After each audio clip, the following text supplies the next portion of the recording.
Welcome to basking in God's grace.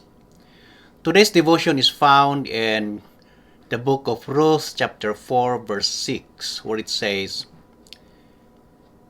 "And the close relative said, I cannot redeem it for myself, lest I ruin my own inheritance.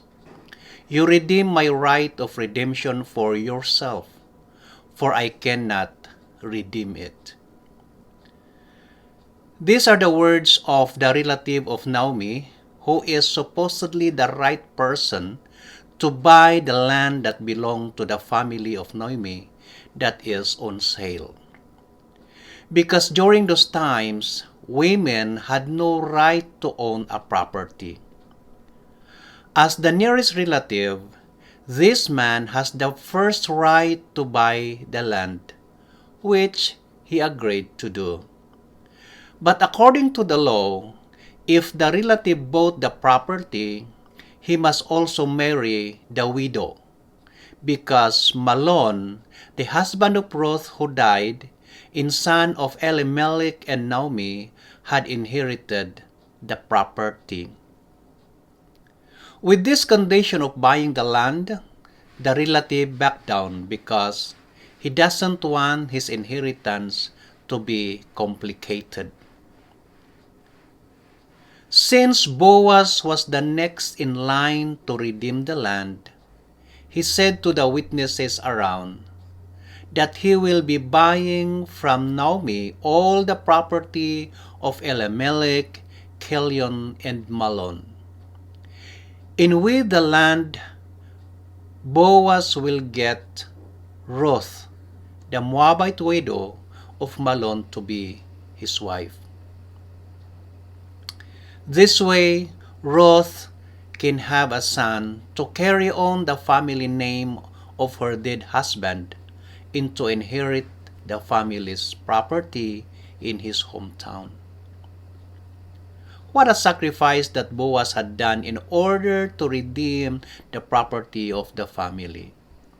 Thus, Boaz became the kinsman redeemer as to the law governing properties. What does this imply in the light of God's grace to mankind? We read in Hebrews chapter 2 verse 17.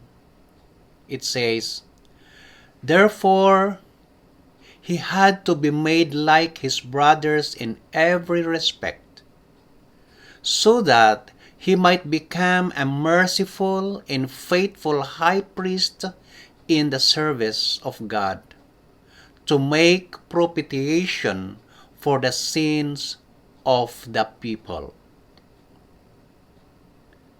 Sin has separated us from the Father, leaving us orphans. Like what happened to Naomi and Ruth, they were left alone in the land of Moab. So Jesus came to be our kinsman redeemer. Through the shedding of his blood on the cross, he has bought our freedom from sin and restored our relationship with the Father.